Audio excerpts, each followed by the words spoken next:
नहीं पूजा। है। चलिए जवाब दीजिए डॉक्टर पूजा।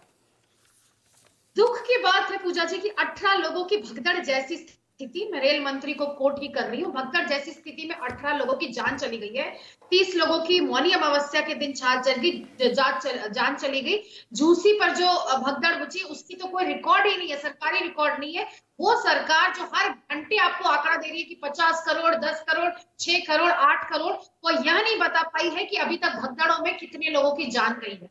अब बड़ी बात यह है कि आप मऊ की, मुजफ्फरपुर की, इसकी कांग्रेस की सरकार की बात कर रही है। आप जाकर ये बात करिए 15 साल के नीरज के, 12 साल के विजय की, 8 साल की पूजा की और 6 साल की रिया की, जो कुंभ में गए थे दर्शन करने के लिए, लेकिन उनकी डेड बॉडीज घर में गई है। आप जाके उनके परिवारों से बोलिए कि हम भागने वालों में नहीं है, क्योंकि रेल मंत्री 10 बजे एलएनजेपी में एम्बुलेंसेस पहुंच रही थी लोगों की डेड बॉडीज के साथ, और 11 बजे रेल मंत्री ट्वीट करते हैं कि स्थिति नियंत्रण में है। या आज हर घंटे 1500 जनरल के टिकट कट रहे थे, लेकिन न सीआरपीएफ का वहां न आरपीएफ की जिम्मेदारी थी। तो भेड़ बकरी की तरह कुचल के, घुट के, दब कर मर जाए। आप उनके फटे कपड़े, उनके फटे जूते, उनके बिखरे हुए सामान तुरंत स्टेशन से हटा देंगे ताकि कोई सबूत न मिले। सवाल यह है कि अगर मीडिया इस बात को सामने नहीं लाता तो फिर 11 बजे तक आप इसको डिनाई कर रहे थे कि लोगों की मौत हुई है। ये आंकड़े छुपाने का कौन सा नया ट्रेंड है सरकार में? भगदड़ हुई है, अगर आपसे लापरवाही हुई है तो आप उसकी जिम्मेदारी तो लीजिए। आप कम से कम एक बाइक में बैठ के रील बनाने तो जाइए कि हमने यहाँ पे कुछ एक्शन लिया है। नहीं, आप आंकड़े रील छुपाते बनाने हैं। कांग्रेस वाले जाते रोहित जी हैं। बीच अब में ये नहीं, बताइए इससे राहुल पहले मैं गांधी एसएन जी कुंभ को में रील टोक बनाने चुकी कब हूँ इस बात जाएंगे? के लिए। राहुल नहीं, गांधी प्लीज आस्था की रोहित डुबकी जी लगाने कब प्लीज। जाएंगे और रील बनाने कब जाएंगे? पूजा जी, रील बनाने कांग्रेस का काम रोहित है। जी, रील बनाने के लिए ही रोहित सरकार जी, चलाई है आपने। आपने प्लीज रील बनाने अपनी के अलावा अपनी बारी कुछ में नहीं बोलिए किया है। रोहित। ये बताइए राहुल गांधी रोहित कुंभ जी में को रील ऑडियो डाउन बनाएंगे कि रखिएगा, नहीं मेरे पास समय बनाएंगे? नहीं है, मेरे पास समय नहीं है। डॉक्टर पूजा बोलिए, कंटिन्यू कीजिए।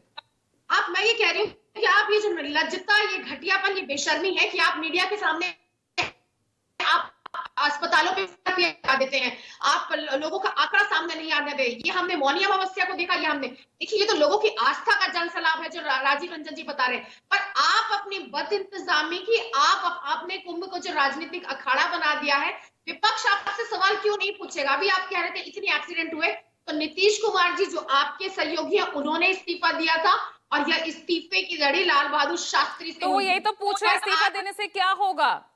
क्या होगा इस्तीफा देने से? यानी आप पूरी राजनीति कर रहे हैं। पूजा जी, वो रेल मंत्री जो 11 बजे तक कह रहे थे स्थिति नियंत्रण में है। लोग कल मैं डिबेट में थी और एक बदहवास सा लड़का आके कैमरे के सामने कह रहा था कि मेरी माँ पिछले 18 घंटे से नहीं मिली है। मॉर्चरी के सामने जाके पूछ लिया, मैं हॉस्पिटल पूछ लिया, मेरी माँ लापता है।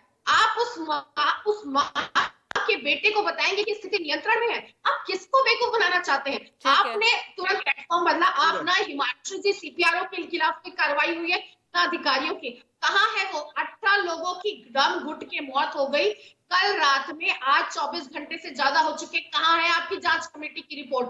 कौन जिम्मेदारी ले रहा है? कौन ये कह रहा है कि आपने प्लेटफॉर्म बदल दिया? उस प्लेटफॉर्म पे जहां पे बिल्कुल बहुत वाजिब सवाल है और इन सवालों का जवाब ढूंढने के लिए कमेटी बनाई गई है। लेकिन आप देख रहे हैं डॉक्टर पूजा कि लोगों की आस्था में कोई कमी नहीं दिख रही। आज भी रेलवे स्टेशन पर उतनी ही भीड़ दिख रही है जितनी इस हादसे से पहले दिख रही थी। लेकिन ऋषिकेश, यहाँ मैं आपके पास आ रही हूँ। ऋषिकेश, पूजा जी 10 सेकंड दीजिए। पूजा जी 10 सेकंड दीजिए। हाँ बोलिए। पूजा जी 10 सेकंड। मैं कह रहा हूँ निर्लजता की हद की बात कर रही थी हमारी बहन। मुझे लग रहा है चेहरे काले, जुबान काले, स्वभाव काला, और कांग्रेस का तो पूरा कर्तव्य ही काला। क्या इस बात का आज तक आंकड़ा दे पाई कि कितने निर्दोष सिखों की हत्या की थी? पेट में बच्चा, किसी के पीठ पे बच्चा, किसी के सर पे बच्चा, पता नहीं किसकी किसकी जान गई थी। आज की बात क्या कीजिए ना, समाजवादी कहाँ पार्टी आप, निर्लजता से कौन से बाहर, आप, अरे कहाँ चली गई? कहाँ आप क्या चले जाते हैं? निर्लजता के उस चीज से बाहर निकल पाएंगी? इन व्यवस्थाओं को लेकर जिम्मेदारी जवाबदेही की बात करें तो अच्छा लगता मुझे। ऋषिकेश, 144 करोड़ देश की जनता, जब 100 करोड़ लोगों के पहुंचने का अनुमान पहले ही लगा दिया जाता है, व्यवस्थाओं के दावे कर दिए जाते हैं, क्या वाकई बहुत मुश्किल हो जाता है क्या इस तरह के बड़े बड़े आयोजन पर रेलवे के लिए, रेलवेज के लिए क्राउड मैनेजमेंट करना?